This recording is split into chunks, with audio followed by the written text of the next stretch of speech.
on a journey through deep space, trapped in a war. Two pirates fight the good fight, armed with only 6 strings and some pretty bitchin' beards. It's time for your weekly dose of pirate madness.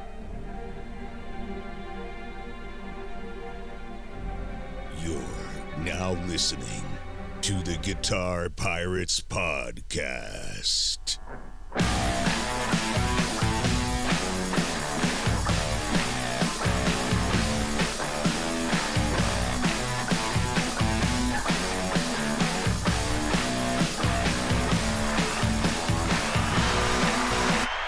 What's up, everyone?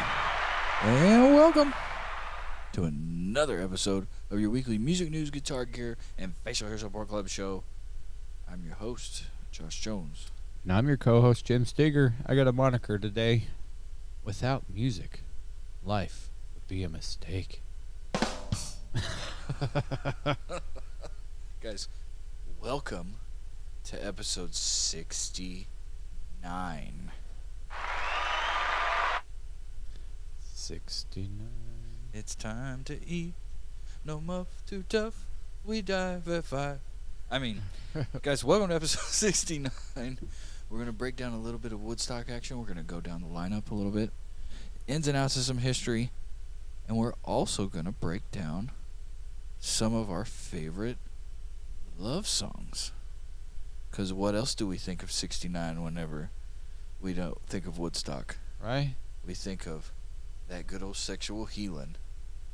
So, stick with us. We're going to break down some love songs, break down some WoodStock stuff, talk about 69 all episode long in episode 69 of the Guitar Pirates Podcast. Dirty Laundry. I want to give a big shout out to ZZounds. Can we just do that? Let's just shout them out right now. I've been ringing their bell for a Their long customer time. service has been impeccable. They're awesome. Impeccable. Them and American Music Supply, both of them. I have not yet gotten to deal with them, but as with ZZounds personally, I don't know if you guys have first-hand experience. Couldn't ask for better. I kind of wish they had sales representatives now, Yeah. just because it'd be pretty cool. You're used to... I'm Sweet used to water. being catered to. I am. I'm not gonna lie, but I'm not knocking them. No. Because what I'm saying is, like, the whole return process with the Mariposa, yes, it took 3 business days. The 3rd business day, I finally got the return. And right as I got the return, I got the UPS thing. And basically, I got it in the mail. The next day, I got a notice that it was shipping. And then it arrived the following day before 2 o'clock. Bang, bang. Bang, bang, bang. That's the beauty of living where we are in Section 3, where... It's not the time or whatever, you know. What it is just the customer service. Oh, yeah. Some people can be really kind of like, oh, whatever. But they were just on top of it. And it really made me be like, okay, I can trust you guys. It's the first time I was telling Jim, first time I've ever had to use a return policy. Have you guys had to use a return policy? Hit us up on the socials. Let us know what you've had to return and your experiences returning an item. This was my first one, and so far with ZZounds, I know Jim's done as many as on my fingers, but I mean, 2 orange amps. I am just impressed, and that's something to say these days. The only thing I'm really pissed off about is his UPS was free. I had to pay for my damn UPS. $78 freaking dollars to ship it to New Jersey. But yeah, it's where it went to. It went to New Jersey. No, they gave me a free label. Maybe it was different because they're, blemish maybe. I don't know exactly. Maybe something changed, or maybe just because it was so damn expensive. Well, I don't know. Yeah, this $1,500 guitar Yeah, going this back. was a $600. So, whatever. Regardless, we can pick them apart all day. This, in my instance here, so far, so good. Oh, yeah. Good job, Zounds. They're great. Moving on to the Mariposa. Here's the big green elephant in the room. I maxed the whole truss rod out, strung it up, and after I strung it up, I brought it back to tension, brought it back to tune. There's still a lot of play left from being maxed out to going straight, so I think I'm gonna keep, I haven't peeled any of the plastic off yet. I haven't, You got 40 days. I've rammed the hell out of it, dye bombs and all that stuff. Tremolo's nice. The nut is cut way better. Which is good. The wound strings slide through there better. The first one they catch a lot and it'll just be like, get out of here. These ones don't. They slide through there better. So that's nice. But Good. I think the Mariposa will be something good for the stable. I think it'll be something good to play out, and then I don't have to take the herd. Now you just got to get the Carina rolling. My wife hates that guitar. She don't know. My wife hates the Explorer. She's like, "Is this Bill and Ted? What the hell?" And I just like. They didn't even play Explorers on Bill and Ted. They had Flying V's. That's my wife, man. She's Thanks, Rufus.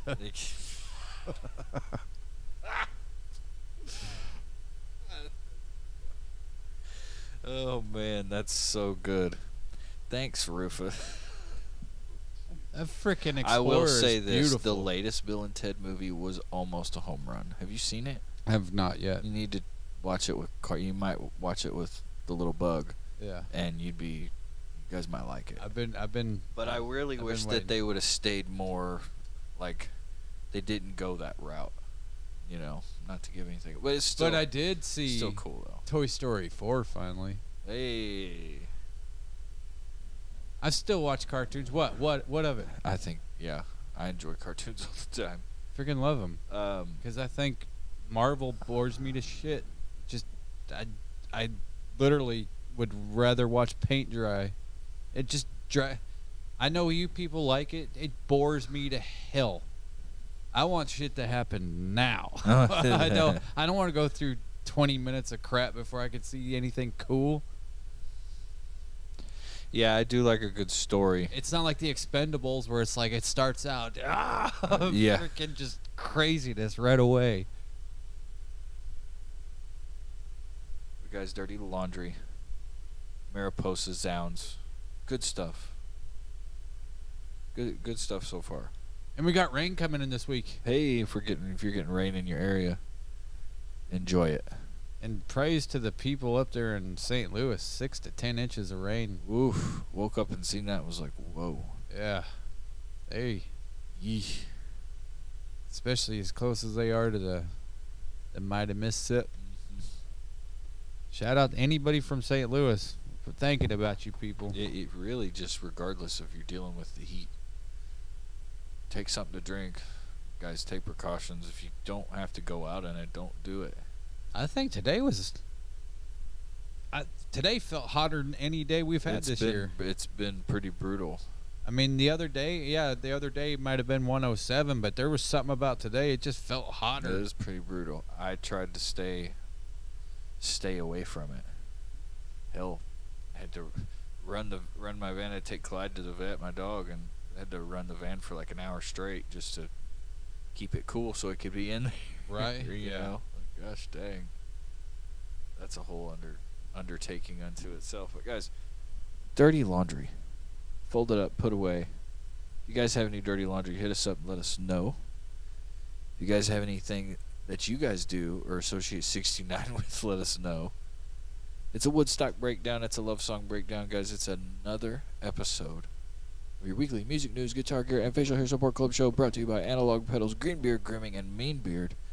Meanbeard.com. Use promo code GPP15 at checkout and save yourself 15%. We've got an awesome Mean Beard of the Week, and we've got some awesome stuff coming up later this week to do with the other podcast that I deal with, Epic Nerd Time. Brought to you by Lesser Known Comics. We are bringing on Doug Knight onto that show. He is the owner and author of Chasm Comics and CrossEye Comics. Teaming up with Lesser Known, I'll be interviewing him, and I'm going to put that interview on this feed as well. Are the boys on that one, or is it just you? It's just me. Just you? Because the boys, it's hard for them to get on. Okay. If you know what I mean. Yeah.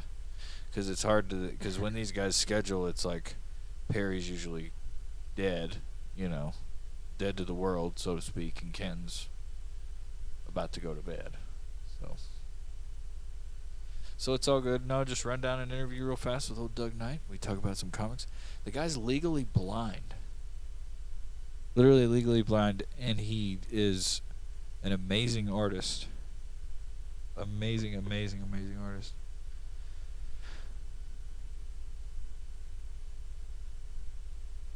Stuff like this here. He had an Instagram post, and it was like some sunglasses with like some holes in it, and he was like, "This is how I see," and it was just like looking through a cheese grater. Oh wow! Guess he had a tumor on some sort of optic nerve when he was a young man, and it affected his vision. And that's how he sees. He can see stuff really close. I don't know. Learn more a little bit, you guys. You can hear that later on this week. Thursday, actually, to be exact. That'll probably go either live Thursday night or live Friday. But let's jump into this day in music. We're on a Tuesday. Jim, are we going to find any arrests? Being this is episode 69, please. Give us something really something good. I bet we get a cannabis arrest. I'm going to go Mick Jagger. Come on, we haven't had a Mick Jagger sighting in a long time. Right, you're right. You're right. Or one of the Beatles. Let's do a little birthdays real fast. July 26th. Happy birthday, Taylor Momsen. Happy birthday, Dave Bakash. Oh, Taylor Momsen. Happy birthday, Tim Barnwell. Happy birthday, Scott Francis Crago. Happy birthday, Miranda Joyce. Happy birthday, Gary Sharon. That was the guy who had that single More Than Words. More Than Words. And he was also the other Van Halen singer. There for that brief, small minute. Roger Taylor, drums, vocals with Queen. Happy birthday. Happy birthday, Mick Jagger. It's gotta be. Happy birthday, Dobie he Gray. He got paid. He got did arrested. something on his birthday. He got arrested He did sometime. something on his birthday. Sly some bitch. Dobie Gray, what? There's a name drop right there. Man, this one sucks here. Rest in peace, Joy Jordison. Dies on this day at age 46. Rest in peace, Peter Green. Dies on this day in 2020.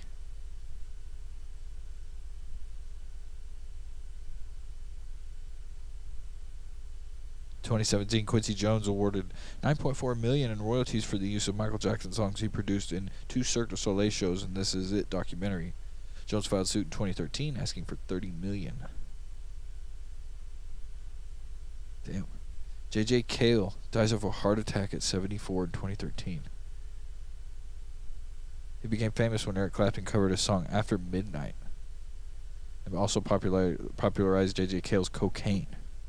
The two worked together on an album which won a Grammy Award in 2008. Oof.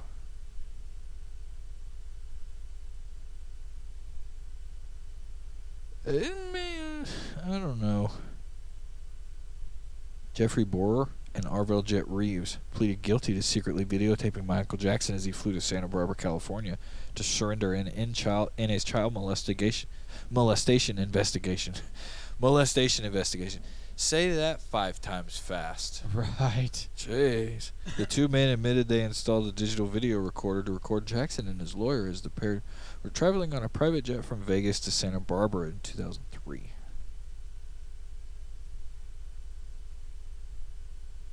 The guitar on which Sir Paul McCartney learned his first chord sold for £330,000 at London Abbey Road's auctions.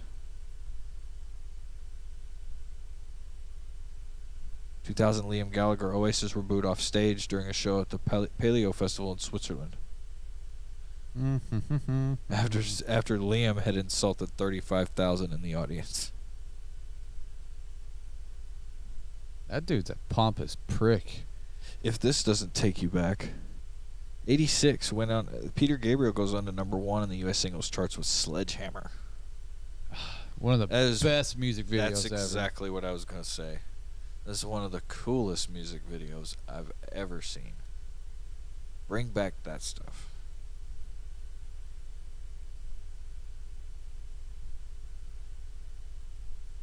In 1980, the Rolling Stones started a 7-week run at number 1 on the U.S. album charts with Emotional Rescue, the group's 8th U.S. number 1. Emotional Rescue was the first Rolling Stones album featured recording following Keith Richards' exoneration from a Toronto drugs charge that could have landed him in jail for years.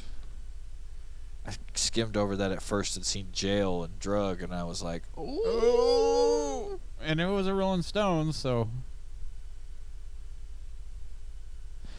Oh, this is sad. 77, Led Zeppelin cut short their 11 North American tour after Robert Plant's 5-year-old son, Carrick, died unexpectedly of a virus at their home in England. Wow. Ugh. 70, Jimi Hendrix played in his hometown Seattle for the last time when he appeared at Sick's Stadium. 69, Johnny Cash released the single A Boy Named Sue, a song written by Shel Silverstein. That song's so good. Jackson 5 signed a 1-year contract in 68 with Motown Records. They made history in 70 as the first recording act to have their first 4 singles reach number 1 on the Billboard Hot 100, with the songs being I Want You Back, ABC, The Love You Save, and I'll Be There. Not really any arrests. Front or back? Front or back? We reserve the right to go. Going front. I'm taking it over today. We're hoofing it in front butt today. You know what? Let's change it up. Pick a number between 1 through 31. 3.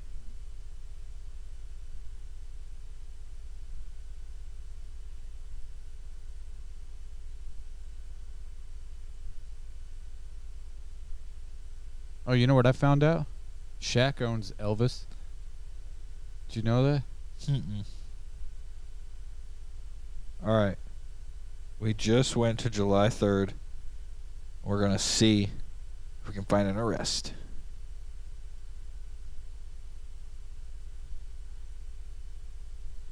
Pete Dougherty escapes jail after judge decided to first sentencing him for drugs offenses on condition he went to rehab.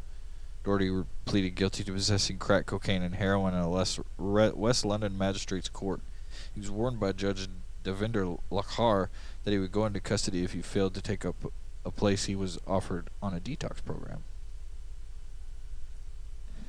David Crosby was fined $5,000 by a U.S. court after admitting attempted criminal possession of a weapon. It followed his arrest in New York in March when a gun, knife, and marijuana were found in his luggage.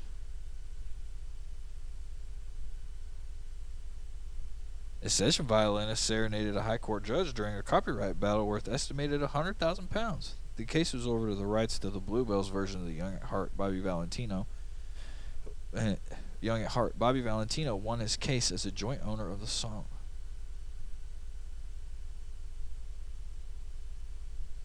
Bang, bang, bang. There you go. I mean,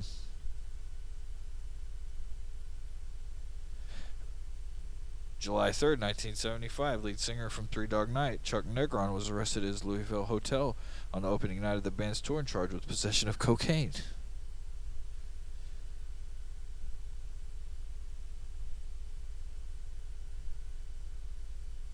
I had that Mick Jagger intuition, but I guess it was just because it was his birthday. July 3rd, 1971, Jim Morrison of the Doors was found dead in a bathtub in Paris.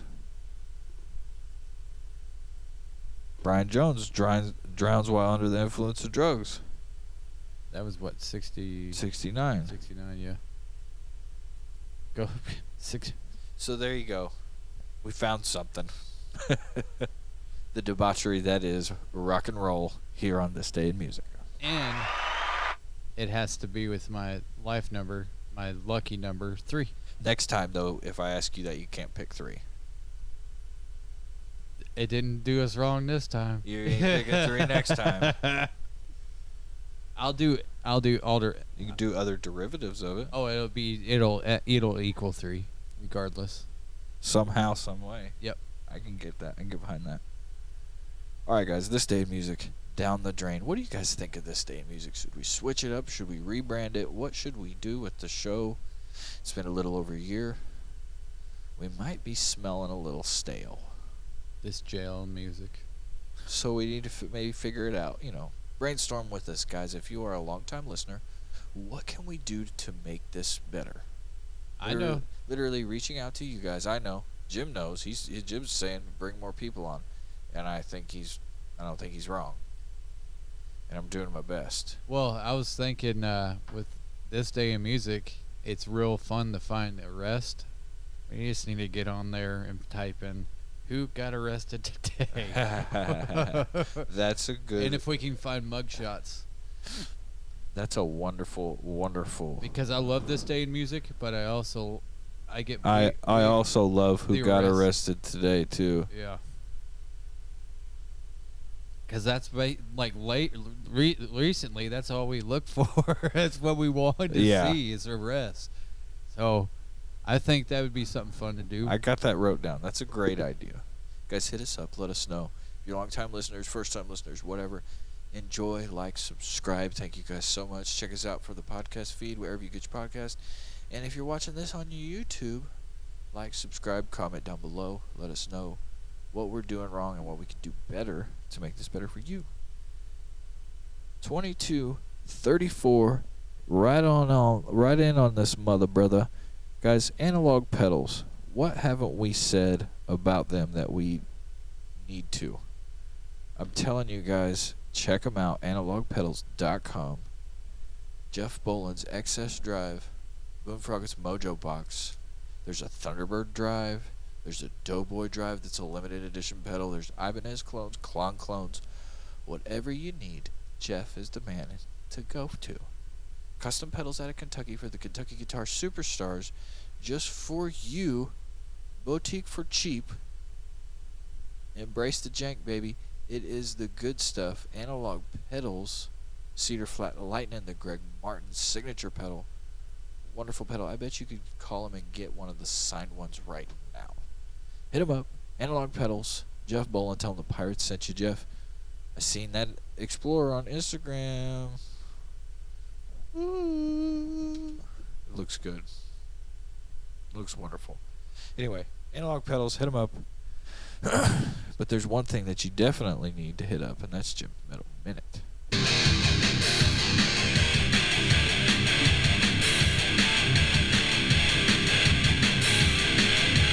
Jim's Metal Minute!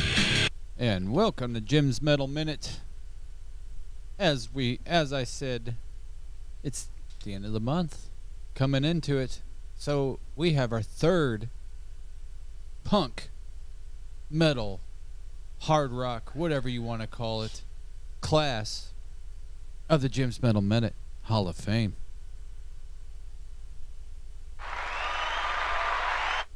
This one should be a no-brainer. If you can see, I was kind of... This is really a no-brainer. This one's easy. This sixth one will be easy. Y'all been waiting for it. I know you've been waiting for it.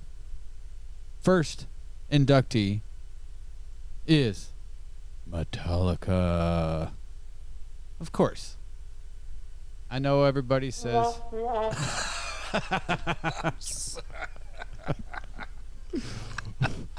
It works.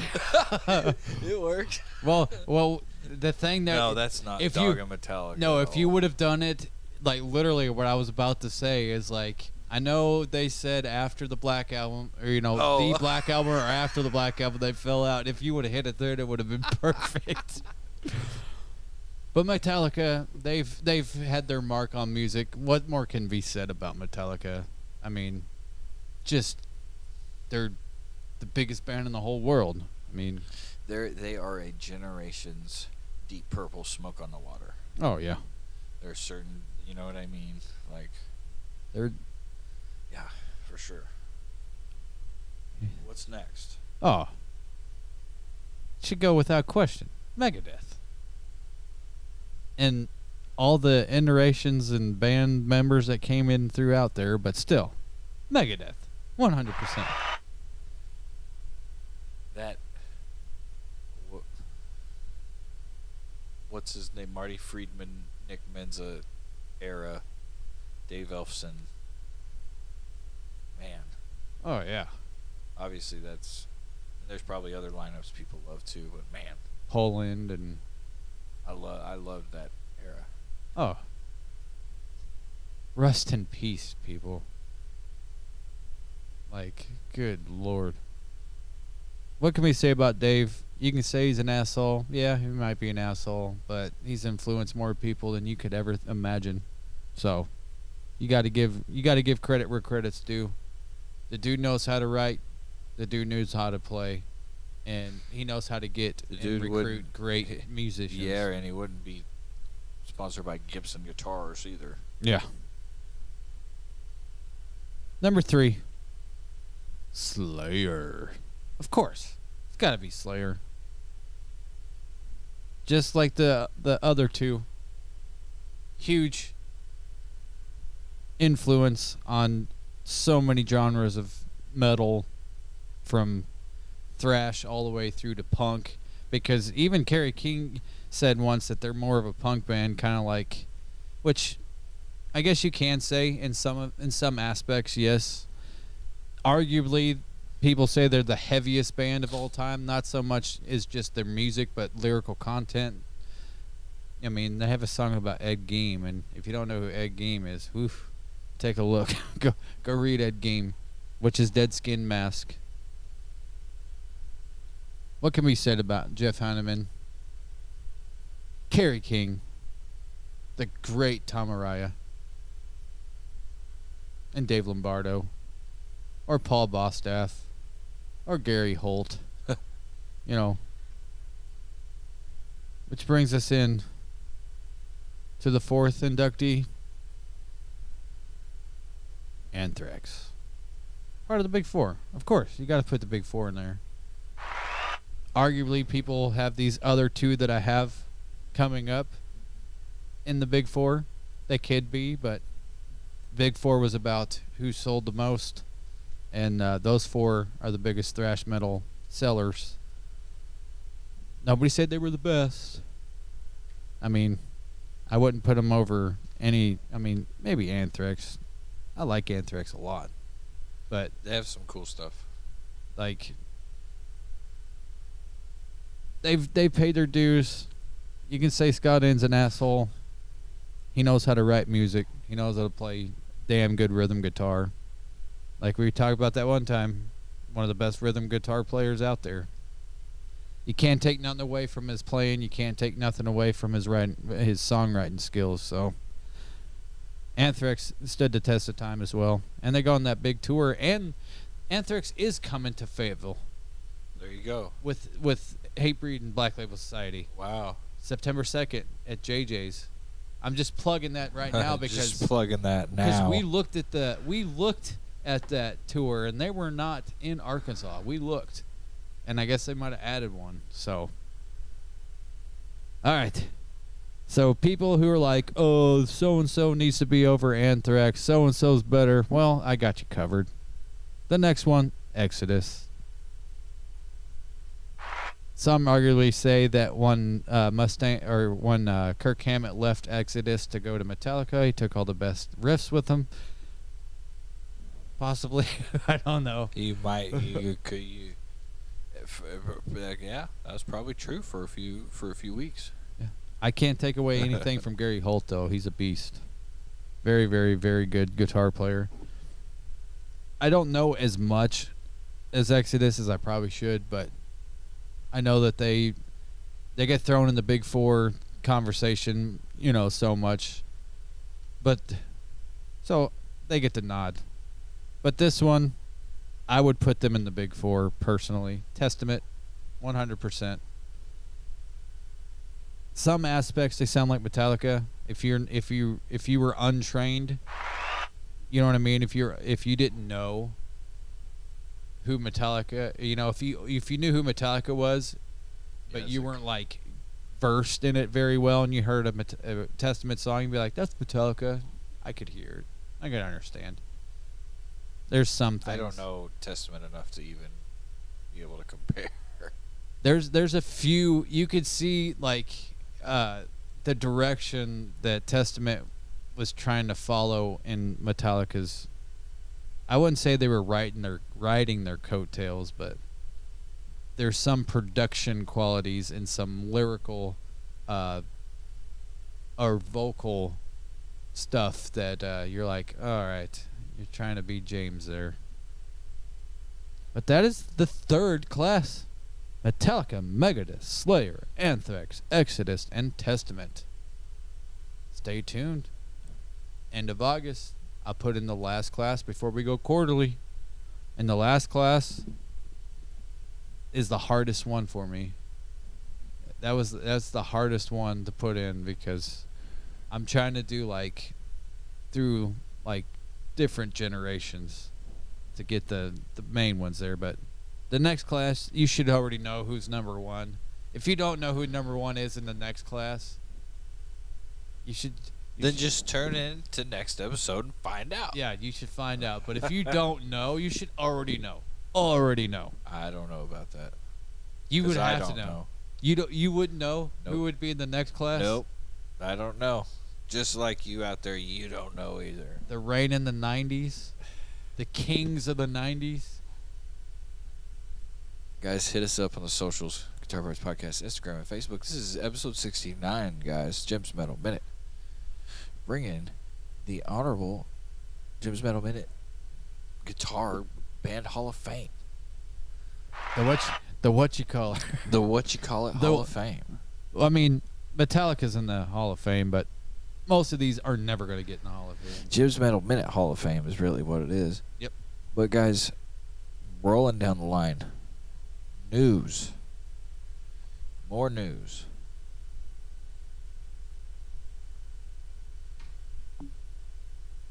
ZZ Top feels somewhat new as a band with Elwood Francis. ZZ Top's Billy Gibbons says the trio feels somewhat new as a band with the addition of longtime guitar tech Elwood Francis, who took over for Dusty Hill following his death. It's quite a trip having Elwood step in to help to keep the ball rolling, Gibbons told Classic Rock in a new interview. He's adding a great bit of enthusiasm. When I see drummer Frank Beard smiling for the first time in 30 years, I know something good's happening. Wow. It's crazy. It's just a different deal, Done the same old thing for so long, and then all of a sudden something changes a little bit. Why not keep that thing going? If you guys are still in high demand and you still love doing it, do it. Do that shit until you die. Yeah. And there's nobody better. There's nobody better. That could have filled that hole. Despite the sadness over the loss of their lifetime friend and bandmate, Gibbons and Beard both agreed with Hill's directive, quote, "Well, it was an unexpected reality that landed not only in my lap, but allowed me to hunker down and get serious with Mr. Beard," Gibbons said. And the two of us both agreed that as an honor to the legacy of the band, we felt it would be more suitable to try to pick up sticks and carry on, rather than just throw in the towel. Which really, when he died, they were playing. Then he died and they went back out and played some more. Yep. kudos to those guys for barely just taking time off and just. That's nuts. Which was crazy is because we literally, they were on the tour, and we were talking about, Dusty went home because he was sick, and we were like, shout out, gave him a proper shout out, hope well-being, everything happens, and then before even the next show happened, he was dead. So just crazy.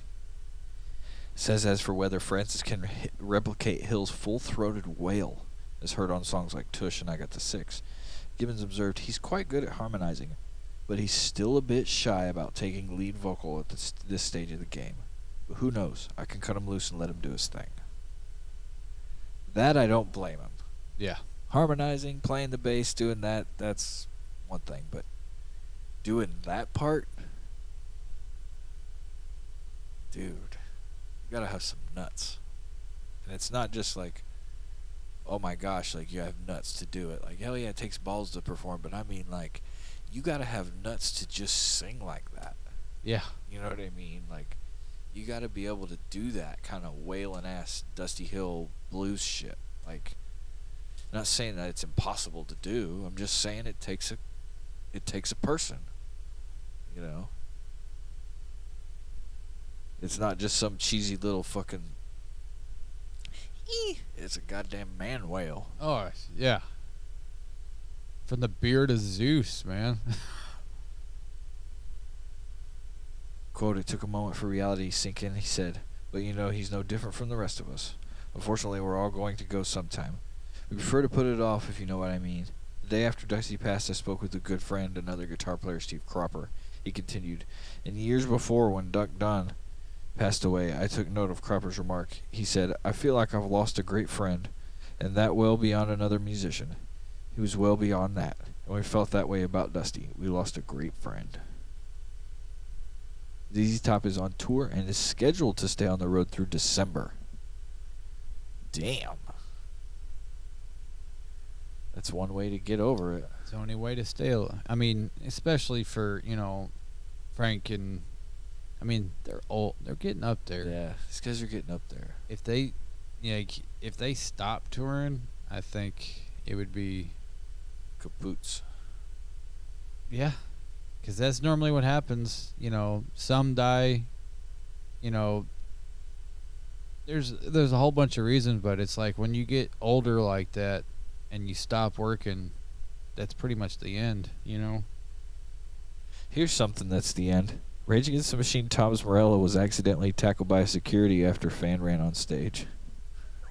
Yep, seen that. Oh, man. If you guys can see this.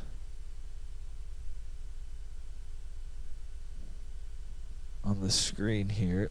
Oh, and there he goes. Oh, damn, the guitar went to the speaker.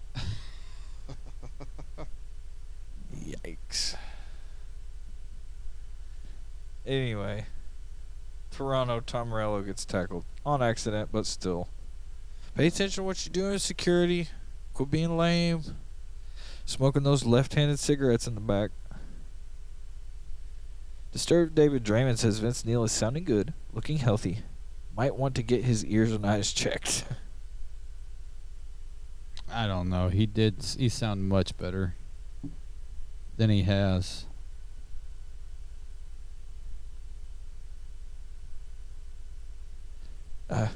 Just one of those things. Vince Neil's getting his stuff together, hopefully, and let him get it together and let him get back going and be the band they could be. I listened to, I think it was the Philadelphia show, and you go back from Key Stomach Hot, Ham-Headed Dog. He sounded much better. And plus, if you see him live, it would sound awesome. You know what I mean? You can go by recordings all you want, but at a live setting, it's going to sound amazing. Yeah. You know what I mean? Like, get over it. Get over yourself, people. He's not a young 20-year-old They can hit those high notes. Guys, jumping back to Billy Gibbons. This one kind of got away from me, but we got it now. Billy Gibbons, 10 favorite albums of all time. One, or not one, but Psychedelic Sounds of the 13th Floor Elevators. The 13th Floor Elevators. Fresh Cream. Are You Experienced? Jimi Hendrix. Some Great Reward. Depeche Mode. Their Satanic Majesties. The Rolling Stones. Muddy Waters at Newport. Muddy Waters. Live at the Regal from B.B. King. Complete and Unbelievable. The Otis Redding Dictionary of Soul. Otis Redding. The Land of Rape and Honey. Ministry. Truth. Jeff Beck. Did you hear the new Jeff Beck and Ozzy song? Not yet. It was on the radio when I went to work, and I was like, wow.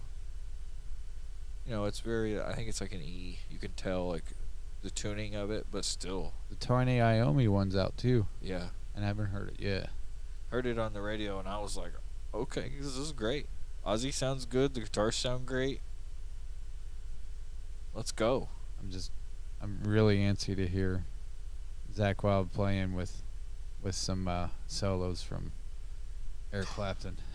I'm just all of it. It's just the whole thing is crazy. With all the guests and everything. It's like Ozzy's going for the Grand Slam with that one. Well, the last album kind of is like a meh. Yeah.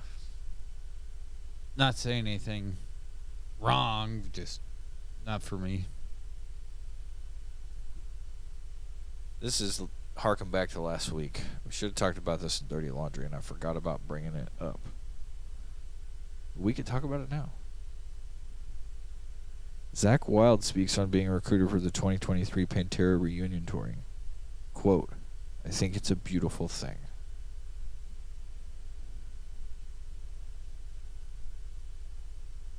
This weekend saw Wylde confirm his involvement in a chat with Matt Pinfield and Jose Mangan. Wylde stated, quote, when Vinny was still alive, when the fellows were all talking about doing it, I just always told him, I said, of course I would. If you ask me, why would I not do it? I'm going to honor Dime. It could be like Noel Redding and Mitch Mitchell asking Eric Clapton if he would go out and honor Hendrix, and Jimmy and Eric playing Jimmy stuff and singing Jimmy's songs like they're going out as the Jimi Hendrix celebration. And he's going to honor his buddy and he's going to play his songs. I think it's a beautiful thing. It's like when we do the Dime Bash. It's a celebration of Dime's greatness. It's a celebration of Pantera. That's what it is. You're celebrating Vinny and Dime's greatness, and you're celebrating all the mountains that Pantera conquered and crushed. Thus, for the band's plan, which include North American and European touring, are being viewed as a tribute to the band's legacy more than a new version of the group. He stated of that, obviously, it's not Pantera. Pantera is those four guys. Phil, Rex, Dime, and Vinny. But it's just like when Zeppelin went out with Jason Bonham playing. It was phenomenal. I told Jason, I was just like, dude, you crushed it. It's a great thing just to hear them play music again. I'm beyond honored to be a part of it. And that is how you should do it. He handled that perfectly. Yeah, I watched that interview. There's nothing wrong there. Did you see the beautiful? Did you see the possible leaked Hell in Heaven festival from Mexico? No, I didn't. Slipknot, the return of Pantera is what it's being billed as. Okay. Whatever. Avenged Sevenfold. I mean, this huge lineup, like unbelievable. Call it lineup. that. That's fine. Let them call it that. There's nothing. I'm with, like we've said, I just want them to say a tribute, because yes, you have two original members, and people say they're not original members, but from the Pantera, we're talking about their original members. You can go back to Metal Magic and all the other stuff. Yeah, it's great, but Cowboys from Hell is when Pantera started. As long as they don't come out and just solely call it Pantera, they can call it Return of Pantera. They can call it The Rise of Pantera. They can call it whatever. Yeah. It's basically a metal version of the Jimi Hendrix experience. And am I going? Like I said last week? Yeah. If I can get there, I'll probably go too. I would do anything. You know what I mean? I have to quit my job to go. But guys, I just thought that was heavy. We needed to talk about that. See, and what it is Zach too. handled it like a boss. Like a boss, but and what it does too. Confirmed. Oh yeah. Confirmed. 100%. All the way around. Yeah, we knew it was gonna happen. We knew it was gonna, but still, just like, okay, one side's doing it now. We don't know people or whatever. Now Zach's saying yes. Do you know what came to my head today? What if they got Zakk Wylde playing the new dime company guitar? That would in 2023. Oh. Or the new Dime Wild audio guitar. I don't think. See, I just wish there was something, because there's no leaks. There's nothing. I think it's one or the other. You know, like, well, it wouldn't be. Like, I think it's one or the other in the instance of it's Dime's guitar is going to be his own brand, or it's going to be a Wild Audio. No, it's going to be its own brand. It's going to be like a Wild Audio, but it'll be its own brand. But who's going to make them is what I want to know. Because Schecter's fantastic. Yeah, that I don't know. We can speculate on that one till the cows come home. But like we talked about a couple weeks ago, I wouldn't be surprised if Gibson's like, well, let's kill Dean right now. I couldn't imagine Gibson's, Gibson's like, you steal our shapes, I'm stealing yours. Yeah, there's no telling. Keeping it in the metal scene, Slipknot announced a new album, debut raging single, The Dying Song. The End So Far, due in September. Corey's new mask. Still the same. Little alterations, but still the same, but it's a little alterations. So kind of new. It's a variant. The only ones that really change is Tortilla Man. So Tortilla Man, Sid, new mask. Joey's new, or not Joey, Jay Weinberg's new mask. V-Man's looks about the same. And Clown's mask pretty cool. The End So Far track list. Adderall, The Dying Song, Chapeltown Rag, Yen, Hive Mind, Warranty, Medicine for the Dead, Acidic, Heirloom.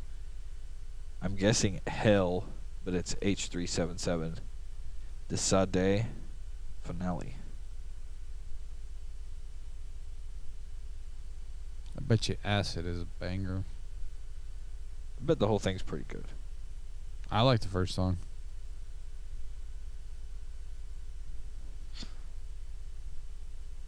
Here we go. Steve Morse announces his departure from Deep Purple after 28 years with the band. Wow. The band paid a warm tribute to Morse as the guitarist leaves to look after his wife, who is battling cancer. Damn it, man.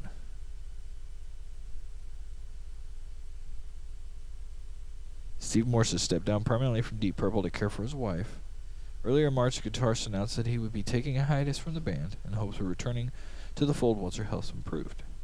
The statement shared on official Deep Purple Facebook page, Morse said that there was no way he could commit to tours under such circumstances. The situation had come to head last fall when Morse had to leave a writing session in Germany, after which he suggested to the band that they might need a substitute. Simon McBride duly stepped into the touring lineup while Morse announced his hiatus. Almost a year later, we are learning to accept stage 4 aggressive cancer and chemo treatment for the rest of her life. We both miss being at shows, but I simply couldn't commit to long or faraway tours, since things can change quickly at home. I suggested lining up a substitute guitarist last autumn, hoping we could see the miraculous cancer cure all of us have heard about. As time went by, I could see the way things were heading, though, after 28 years of being in the band. Ugh, that's sad. But what a stand-up guy. Right? That's what you do for your loved ones.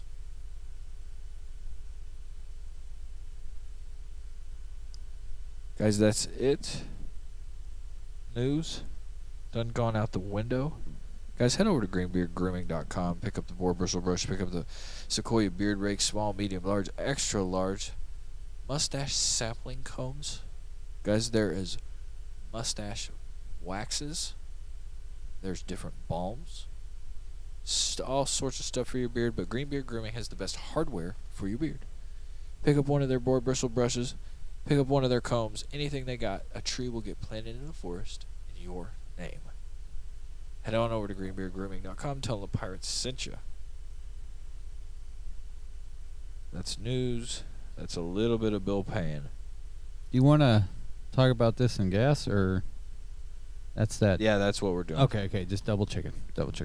Making sure you found it. That's what we're doing, guys. We're gonna do a little quick rundown of this Death by Audio Space Bender. It's a coarse modulator offering of vintage sci-fi sounds, bending sonic bedlam and pulsing atmospheres. Death by Audio has rolled out another stomp box for these occasions when you look at your pedal board and feel a little heartsick because everything is just so vanilla. The Space Bender. Delay time goes 1/10. You got a modulator with an LFO and an envelope. Intensity is low and high. Speed and depth.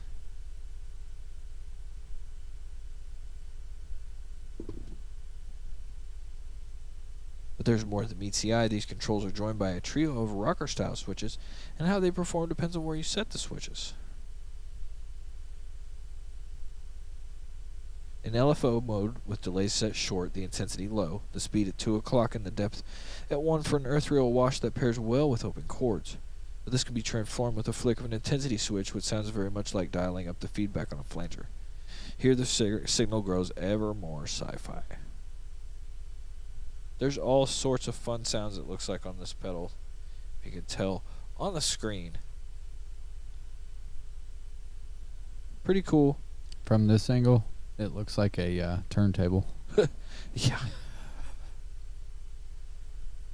Death by Audio is offering this in a black and white enclosure and a limited run of 200 white and orange units that are available exclusively through Reverb.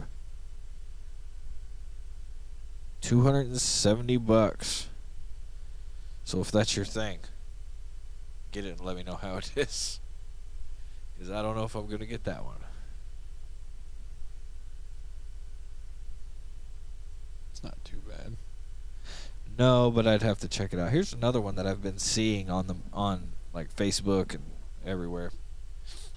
Interstellar Audio Machines. Have you heard about these guys? Possibly. Octonaut Hyperdrive. The Octonaut Hyperdrive is a true overdrive guitar pedal featuring rare germanium diodes, rigorously tested for optimum tone, true buffer bypass, double gain pot. The pedal uses natural crossover to diminish clean tones and expertly blend the true overdrive into a revolutionary sound. Pair it with any guitar and amp to get the tone of the gods. That reminds me of some sort of clone.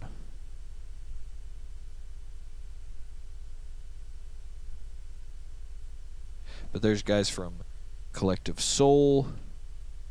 There is Widespread Panic, Premier Guitar, Zach Myers, Phil X, all talking about this pedal like it is something good.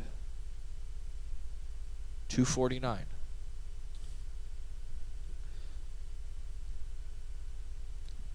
That's not bad at all. Yes but and it's no. Like, I gotta know more about it. Time to hear some.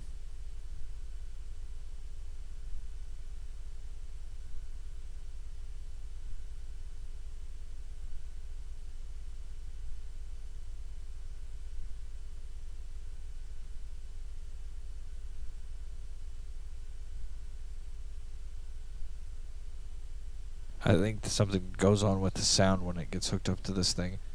But we'll have to hear about this thing later. But Interstellar Audio Machines. Octonaut Hyperdrive. Do you guys want a $250 drive pedal? Or what would you do with $250? That's something we could go into. Oh, I'll tell you right now what I do with $250. Pedal wise. Not No. go out and buy a cheeseburger. No. Yeah. I tell you exactly right now. I found a Zakk Wylde overdrive through Reverb. $69, $30 shipping. still get it for under $100. They're hard to find because I've heard a lot of people talk about the Zakk Wylde Overdrive is just absolutely insane. Yeah. And his chorus. Chorus. I've heard his chorus and his was good. freaking his P90 or not P90. The phaser. Phaser, yeah. Guys, sticking in the gas section. Jim brought this to my attention today. Epiphone unveils beginner-friendly new power players, Les Paul and SG electric guitars. The super affordable models boast a downsized mahogany body, 22 and 73-inch scale length, Indian laurel fretboard, and a pair of Epiphone humbuckers.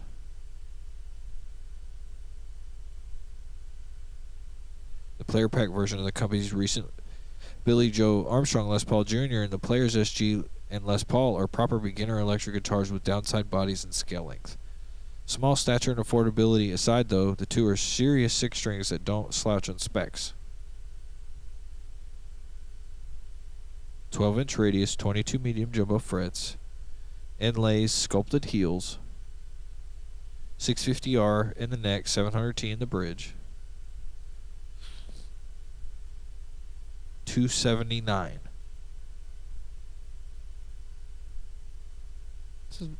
I mean, it is a short scale, so There you go. it look bad. For all you beginners out there.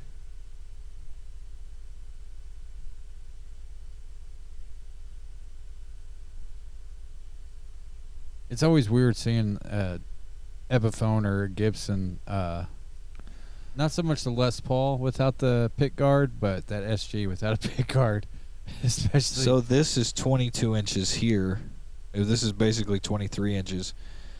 This guitar is probably, what, 30 inches altogether? Oh, yeah. Maybe. It's kind of cool. Be a good travel guitar, too. Yeah, for sure.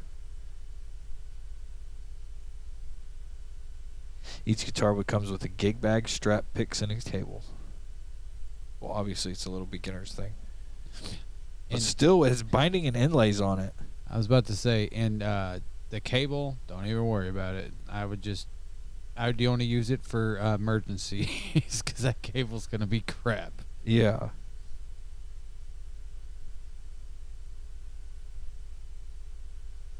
I'm looking at it. I think they're bolt-on guitars. I would think so. Trying to see if they'll show it.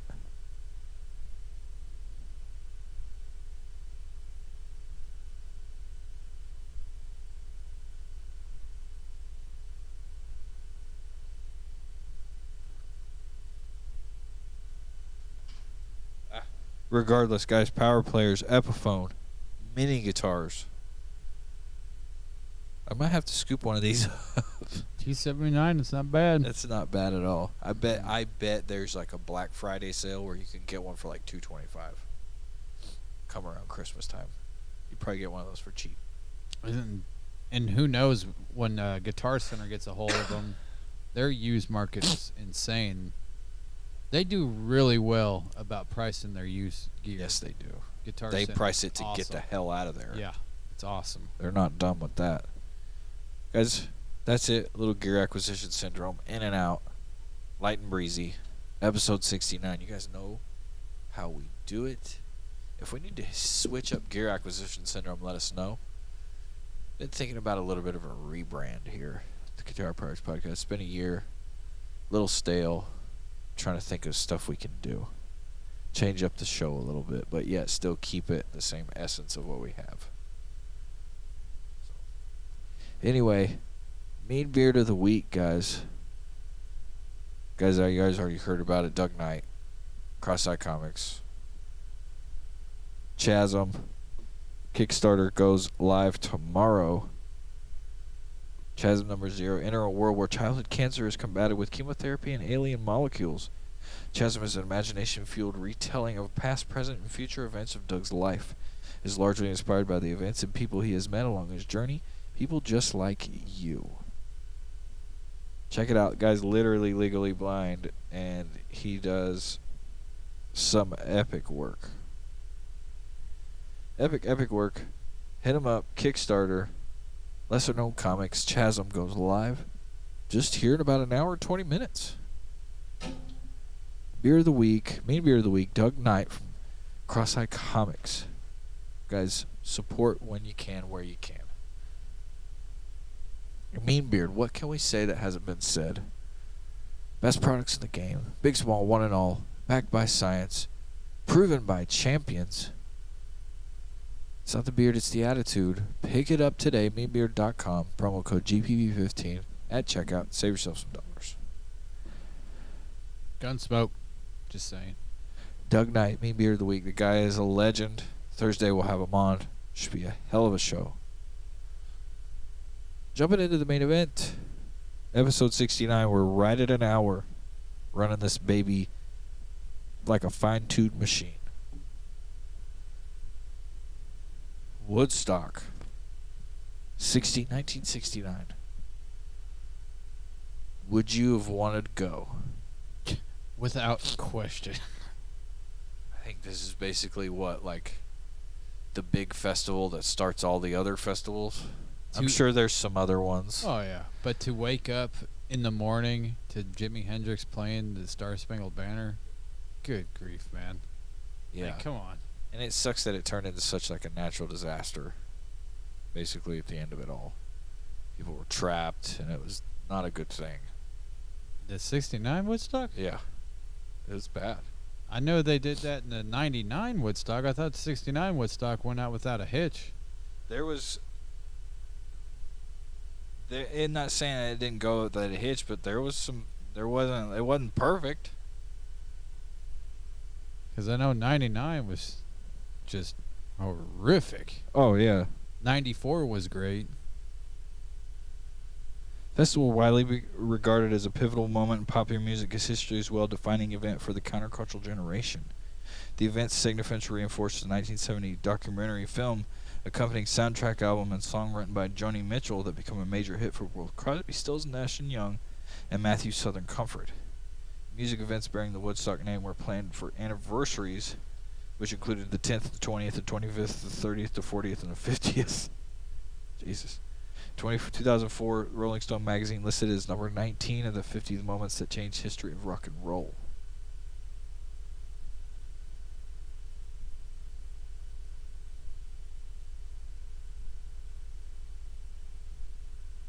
The Beatles were in talks with Woodstock. That would have been crazy.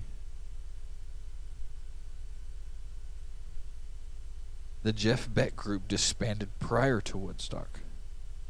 Quote, I deliberately broke up the group before Woodstock, Beck said. I didn't want it to be preserved.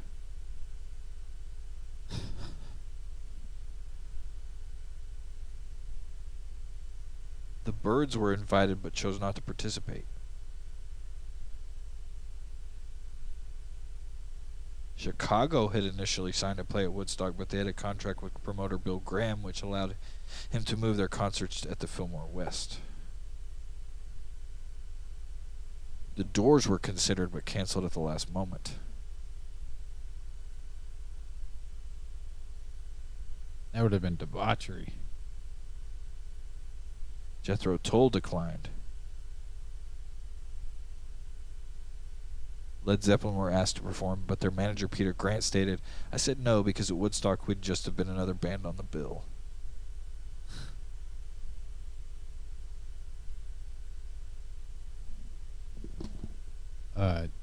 Yeah. Very few reporters from outside the immediate area were on the scene. During the first few days of the festival, nationwide media coverage emphasized the problems. Front page headlines the Daily News read, Traffic uptight at Hippie Fest. Hippies mired in a sea of mud. The New York Times read an editorial titled Nightmare in the Catskills, which read the part, the dreams of marijuana and rock music that drew 300,000 fans and hippies to the Catskills had little more sanity than the impulses that drive the lemmings to march their deaths in the sea. They ended in a nightmare of mud and stagnation. What kind of culture is that can produce such a colossal mess? Coverage became more positive by the end of the festival, in part because the parents of concert goers called the media and told them, based on their children's phone calls, that their reporting was misleading.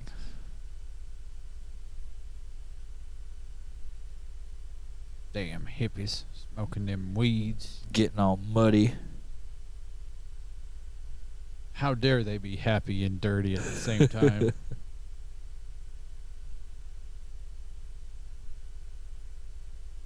I think that was really the only thing of what it was, is that it's 300,000 people in a small space that just got really muddy. Yeah. And everything was so stagnant to get in and out. It was like, that was the hard thing. It's like trying to fit 10 gallons of shit into a 5-gallon bucket. Yeah. But it was ran better in 69 than it ever was in 99. Well, and peace and love back then in 99, it takes one pissy beer cup and everything goes shit. When you have Limp Bizkit, who was the biggest band, and it's really weird to say that. I just that think Limp Bizkit was the biggest band in the world in 99. Everything was crazy and aggressive in 99 too. Oh yeah, Kid Rock was killing it. I wouldn't have wanted to have been a man of age in 99, because I would have probably broke something. Pun intended.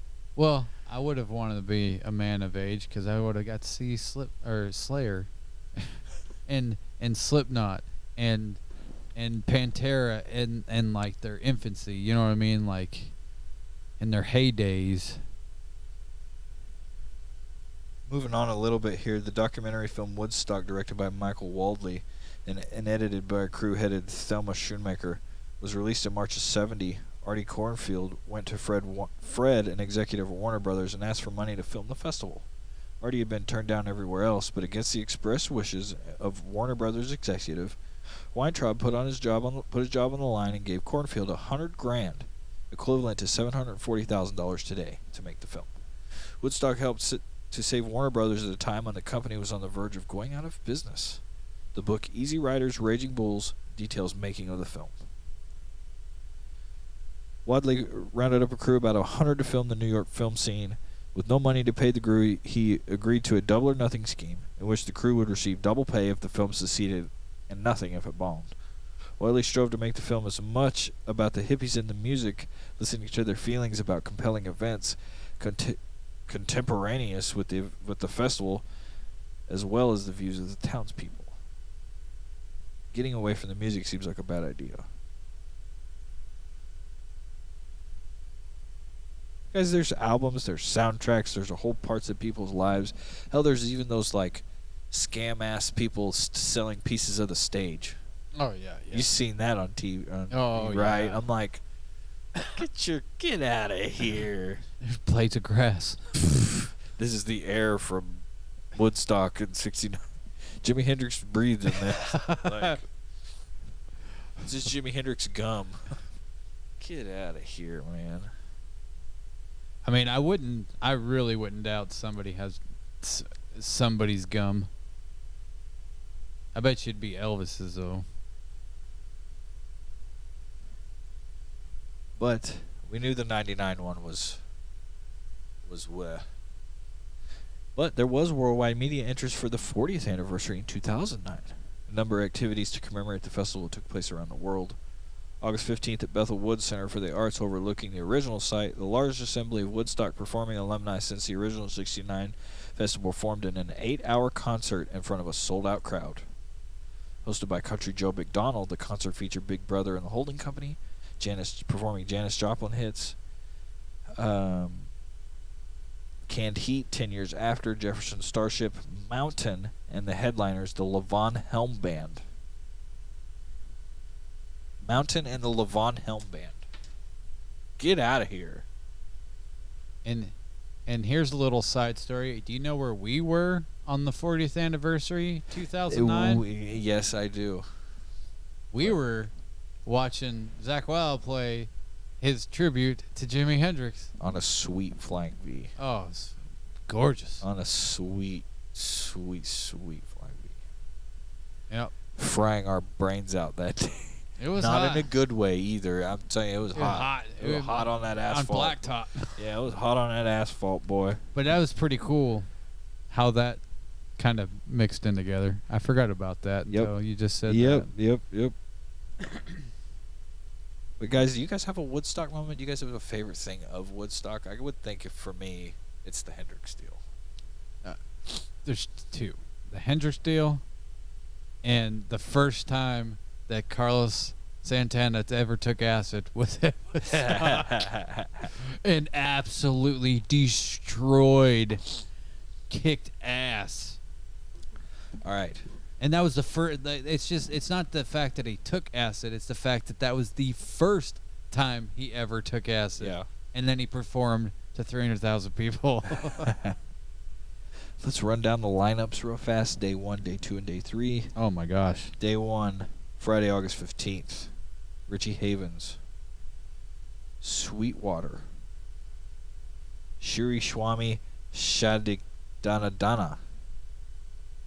Say that one time fast. Sure Swami opened the 69 Woodstock Music Festival in Bethel, New York on August 15, addressing a crowd of 500,000. My beloved brothers and sisters. That's what he says. Bert Sommer, Ravi Shankar, Tim Harden, Melanie Shafka, Arlo Guthrie, Joan Baez. Day 2, Quill, Country Joe McDonald, Santana, John B. Sebastian, Keith Hartley Band, Incredible String Band, Canned Heat, Mountain, The Grateful Dead, Creedence Clearwater Revival. Day 3, The Who, Jefferson Airplane, Joe Cocker, Country Joe and the Fish, Janis Joplin. 10 years after, The Band, Johnny Winter, Sly and the Family Stone, Blood, Sweat, and Tears, Crosby, Stills, Nash & Young, Paul Butterfield Blues Band, Sha Na Na, Jimi Hendrix, and that's it. But I think the band was scheduled as the last performance of the festival Sunday night. Due to several delays, they eventually played on Monday morning at 9, when most of the audience had already left. And still killed it. Damn it. Hey, he woke them bastards up in the morning. New York up. He's like, all right, I'm going to catch y'all before you leave. Dude. Still really cool. Okay. That's our little bit of Woodstock rundown. And then we have the death of the 60s. It's the Amorosa Village. The Rolling Stones concert where the Hells Angels came in to do the security over there in San Francisco, started stabbing people. Yeah, I don't know a whole lot about it, but that was the death of the 60s. So this was the beautiful part of the 60s. To end the 60s was Woodstock, and then the Amorosa Village pretty much was the end of the free loving hippie 60s. So, but that's where we're going to end our free-loving hippie 60s, but we're going to keep rolling with our 69 theme here. We're going to get a little NSFW. Not really. Jim, when you think about songs to have wonderful relations with someone of another sexual orientation, what song do you think of? Good God. Anything Barry White. Anything Bone Thugs and Harmony. Oh yeah. Well, Bone Thugs and Harmony is where I lost it all. That's what I'm getting at. This is what I'm getting at. Yep. Yep. Anything Bone Thugs, if you're in your 30s or late 20s or in your 40s, you already know. Because what do you hear? Bo, bo, bo, bo, bo, bo, bo, bo, bo, bo, tell me what you go. Yeah. The lights are going down and you getting some. Yeah. When judgment comes, we're gonna miss everybody. Yeah. Bone Thugs is great, but like, you can put on some Dean Martin. Put on some Dean Martin. You can put on some Etta James. That. Oh yeah. Some Shania Twain. You know, you can do some Shania Twain. You're still the one. Some good old Aerosmith. Some James Brown. Some James Brown. That's when you know you're gonna be pretty active in the bedroom. Yeah. It's not like you're just gonna lay down and make love. Like, you guys are. Oh, you're hanging off the chandelier. You're doing some shit. You're hanging off the ceiling. Yeah. You guys are letting it hit. You got some Marvin Gaye, Sexual Healing. Yes. When I get that feeling, I want sexual healing. Sexual healing. AmericanSongwriter.com. Happy Valentine's Day, they're saying here. And it was wrote 5 months ago, so this was 2022. Should be pretty current. The 20 best love songs of all time. Oh. Number 1, I Will Always Love You. Twice. Whitney Houston and Dolly Parton. Yeah. Give love to Dolly, man. Yeah. I think Jolene's was a better love song.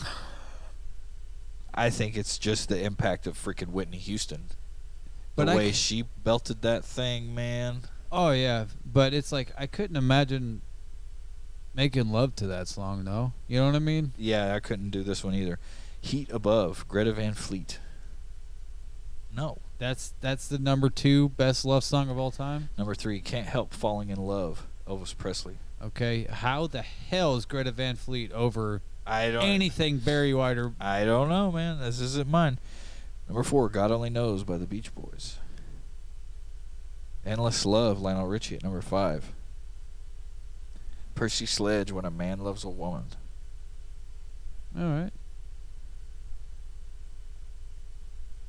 7, First Day of My Life, Bright Eyes. Take My Breath Away, Berlin. Titanic, My Heart Will Go On. I Don't Want to Miss a Thing. That's an Aerosmith song. Bee Gees, How Deep Is Your Love? Cyndi Lauper, Time After Time. Ain't No Mountain High Enough, Marvin Gaye. I'll Stand By You, The Pretenders. Lean on Me, Bill Withers at 15. If I Ain't Got You by Alicia Keys. I Don't Believe This One, Crazy in Love by Beyonce. I'll Make Love to You, Boys to Men at 18. That should be at number 2. Boys to Men was all about, yeah. Maybe I'm Amazed, Paul McCartney. Okay. Your Love Keeps Lifting Me, Jackie Wilson. That's another one right there, like James Brown. If you're listening to Your Love Keeps Lifting Me, you guys are lifting it on the ceiling. Yeah. You breaking the headboard. There's ice packs in that room. Or in another song that we can go through, that damn Owimaway song. Ace Ventura. The Lion Sleeps Tonight or what? Yeah. I mean, that song is banging. Man. I'm going to have to say that this top 20 is trash. This top 20 is hot garbage. Trash. That is straight garbage. AmericanSongwriter.com. Straight trash. No Frank Sinatra. No nothing. No Barry White. No Otis Redding. Okay, let's check out Billboard.com before we end this thing. You'd think that this would work, right? You would imagine. You would hope. The 50 Best Love Songs of the 21st Century staff list, published by Billboard staff on 2/14 of 2022. Very modern list again. American Songwriters trash list. Trash. Billboard probably going to be leaning towards that. Yeah, it all depends on who's number 1. Well, look, the picture here. I don't know who that is. That's Beyonce. I don't know who that is. I think that's Ed Sheeran, and that's 50 Cent. So, yeah. Trish. I'll take you to the candy shop. 50, Billie Eilish at Ocean Eyes. I'm done. I'm not even going down this. I'm going to go all the way to their top 5 and see what they got.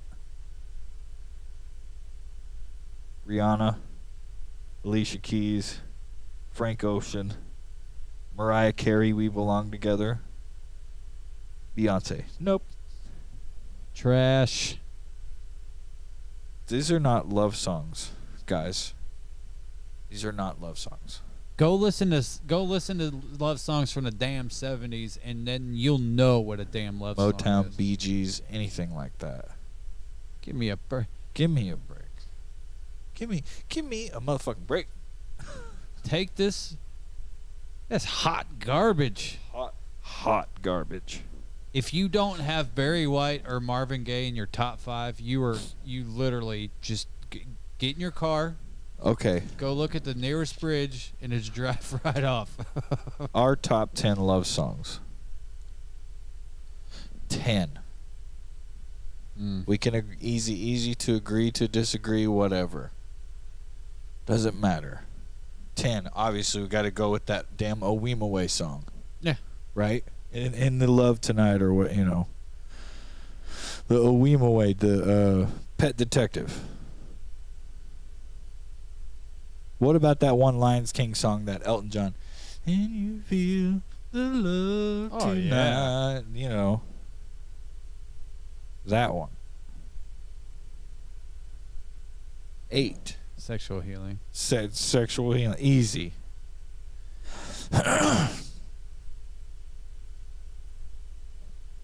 Bone Thugs. What's that one?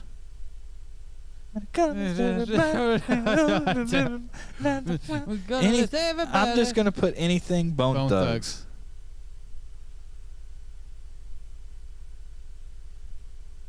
Six.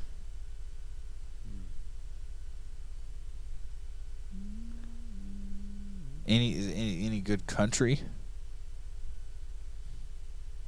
I can love you like that. John Michael Montgomery. I can make you. Which also / Boys to Men. Yep. Yep. Exactly. Either one. If you want to do that. Anything George Strait. George Strait. If you want to know how to treat a woman, I've said this forever. If you want to know how to treat a woman right, listen to George Strait's song. Okay. So we're at 4. Check yes or no, I guess. We can do that one. Yep. I like that. Yep, that is, dude. Yeah. That'll get you. Check yes or no. Gotta have Barry White. Barry White.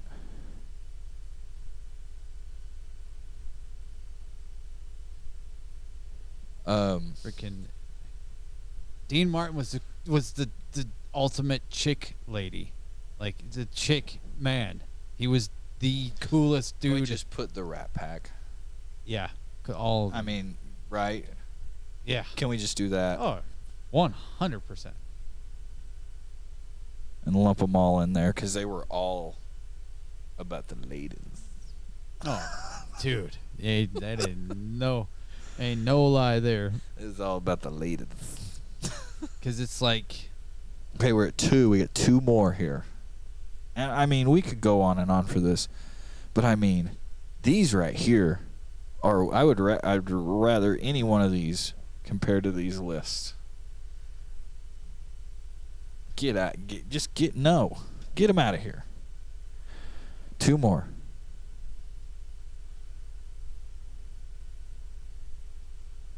Good love song. If there's a love song out there you guys are into that you guys like to play for your ladies or your mans in your lives, hit us up and let us know so we can have a good playlist. That Lionel Rich,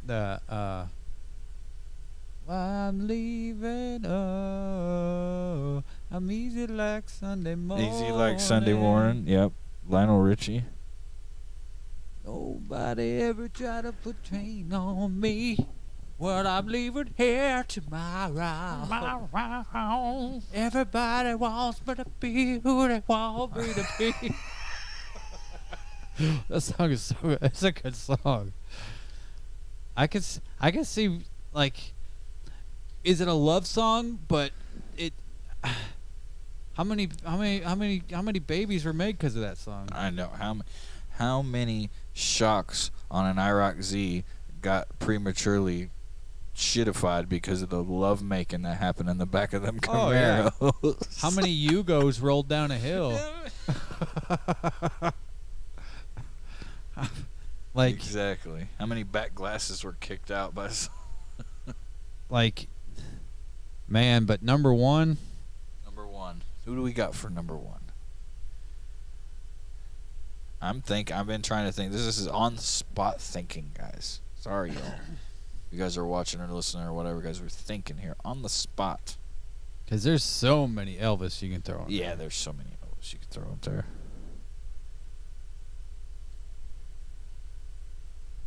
But it's like, man, there's, oh, I can't think of that Michael Jackson song. That was a good one too.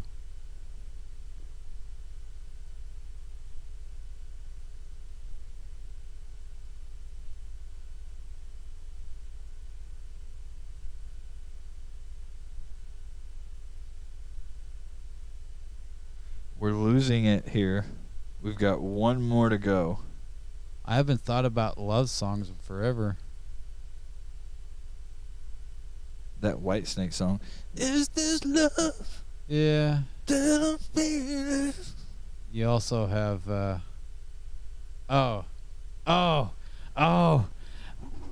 Shiza. How about that one song? That one song, Whitesnake song. Slide it in, right to the top. Slide it in, I ain't never gonna stop. I was thinking the song from Dirty Dancing.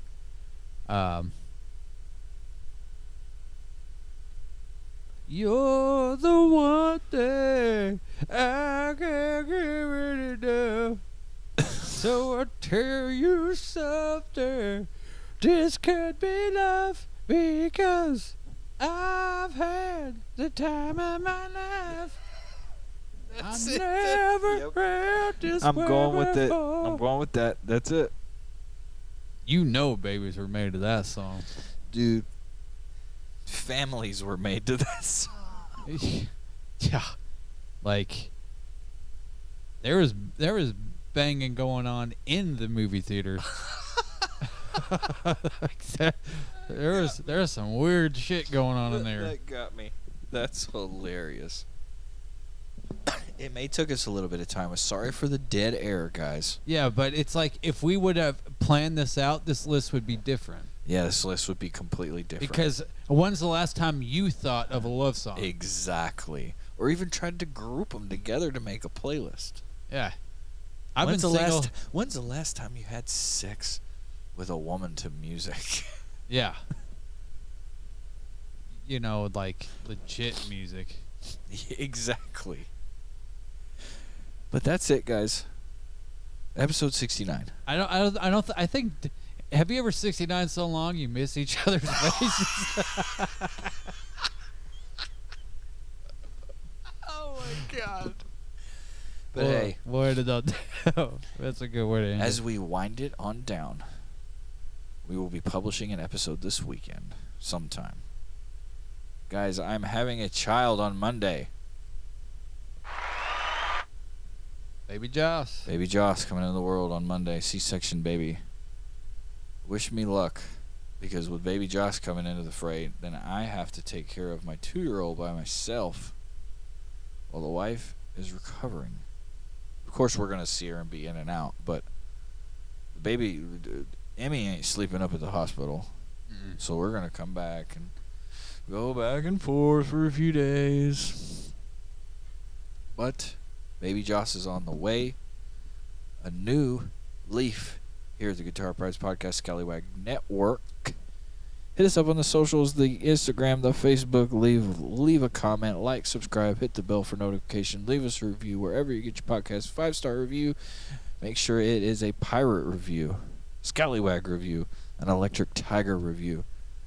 Because if you happen to learn anything on this show, It was definitely by accident, but one more thing. I don't know if you can see those. brought to you today by Casey's Peanut Butter and Jelly Pretzels. Jim, I had let you know about these things before we go. Give me 2 thumbs up, thumb and a half, 75%, 80%, 90%. You know what I mean? Where are you at with you? They're delicious. I'll do 1.5 only because I'm a grape jelly fella. Yeah. If they were grape jelly, it'd be 4 thumbs up. But for what they are, though. Delicious. Oh my gosh, I'd give them at least an 80 to an 85. Oh yeah. Easy. I'm like a 79. 79 only because there's a I'm a peanut butter pretzels are my favorite pretzel. You know, one of my favorite snacks of all time, and the ones that you buy at Big Lots, that huge jar, they're just, man. If they made peanut butter and jelly ones, I'd probably fall out. It's a new. It's like a jelly dust. Yeah, exactly. But what I like doing is stick that thing in there, and you can suck all that jelly dust off there, and it tastes really good. Yeah, it's so good. They're really good, guys. That's what we've been buying at your gas station. What are you guys buying at your gas station? Hit us up on the socials. As always, it's episode 69. In the bank, babes. Don't do nothing dumb. Drink lots of water. Stay hydrated. Stay cool. Play your fucking guitars. I've been your host, Josh Jones. I've been your co-host, Jim Steger. Guys, Zounds, 2 thumbs up. Peanut butter jelly pretzels, thumb and a half. Episode 69. Ozark water, baby. Out the window. Drink your water. Have a good week. Later.